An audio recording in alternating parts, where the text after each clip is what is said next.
I never believed in ghosts, God, or demons until last night. I've always been a big skeptic. No religion, no afterlife, no ghosts, just the physical world and the stories people tell to make sense of it. I used to roll my eyes at haunted house stories. I'd laugh when people talk about angels or demonic possessions. It was all nonsense to me. Until last night. Now I'm sitting in a gas station parking lot, shivering violently, despite the humid air, staring at my hands like they're not mine anymore. The skin feels too tight, the bones too brittle. Something followed me home last night. I don't think it came from this world, and I don't think I'm gonna survive tonight. Let me explain. I live alone in a small rural house just outside of town. No roommates, no nearby neighbors, just trees and silence. A silence that used to be comforting, but now feels like a held breath. Yesterday, I got home around 8 p.m. I'd been out running errands and was dead tired. It had just started to rain, a cold, misty drizzle, enough to make the woods look hazy, like a living shadow through the headlights. As I pulled into the driveway, my car's headlights hit something standing at the edge of the tree line. I thought it was a deer at first, two pale round shapes reflecting the light, but deer don't stand upright. I froze, my foot hovering over the brake pedal. The figure didn't move, didn't react, just watched. It was impossibly tall, unnaturally thin, and even from 30 feet away, I could tell something was deeply, fundamentally wrong. The shape of its head wasn't right, too long, like a stretched skull, and its arms hung too low, the fingertips dragging the wet ground. I blinked, and it was gone. Like, literally gone. No sound of running, no movement of leaves, no shadow of a thing disappearing into the trees. Just vanished. 1 second it was there, the next it wasn't. I sat in my car for a long time, the engine ticking, the headlights slicing through the rain. I told myself I was just tired, a trick of the light, a hallucination. That's what I told myself. Until I saw the footprints, leading from the woods up my driveway to my front door. Bare footprints, long toes deep in the mud, as if something heavy had walked through barefoot slowly. They stopped at my welcome mat, and there were no prints going back. I stood on my porch, staring at the door. I don't know why, but I knocked before opening it. A pathetic, hollow sound. I laughed at myself. What the hell are you doing? But when I stepped inside, every light in the house was on. Not just on, they were a blinking, harsh white. Every bulb, every lamp, the sudden brightness felt like a physical violation. That night, I couldn't sleep. Every sound felt amplified, like the world had been turned up to 11. The wind groaning through the trees, the ticking clock, the creak of the old floorboards. But worst of all, the house itself seemed to be breathing. A low, constant hum, like a distant whisper.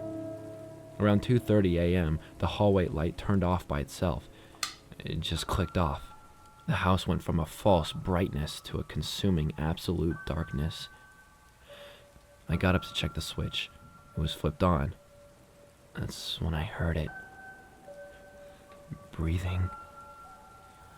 Slow, wet breathing. A rasping, gurgling sound coming from my bedroom closet. It was too loud to be human.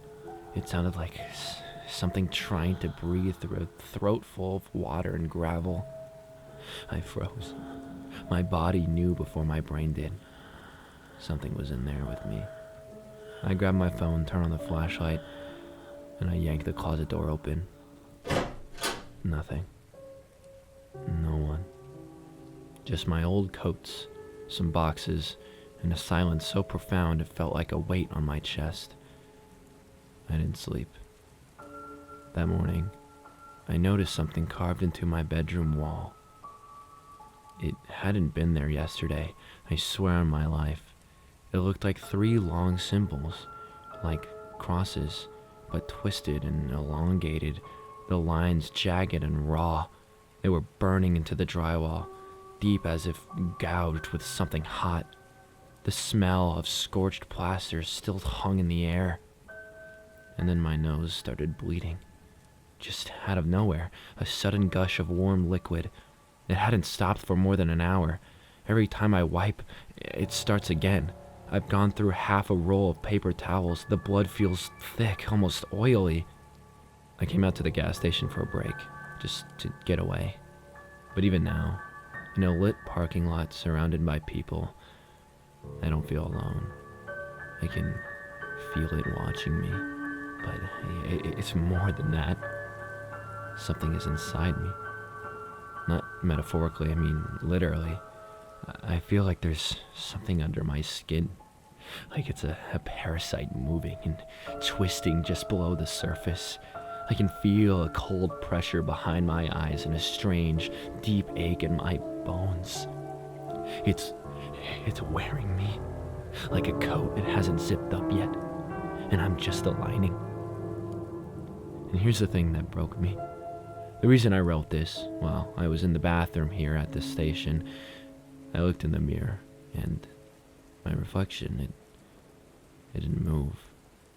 I turned my head to the right. It stayed still. I raised my hand. It stayed perfectly still, hanging at its side. Then, after a long, terrifying second, its mouth stretched into a wide, unnatural smile. A smile that didn't reach its eyes, which were black, just for an instant. I didn't smile. It smiled at me like it knew a terrible secret. Then it mouthed two words, its lip forming the shape slowly, deliberately. He's coming. I never believed in ghosts, or God, or demons, but I believe now, because I think I brought one home with me, and it doesn't want to leave. If anyone has ever seen something like this before, please tell me what to do.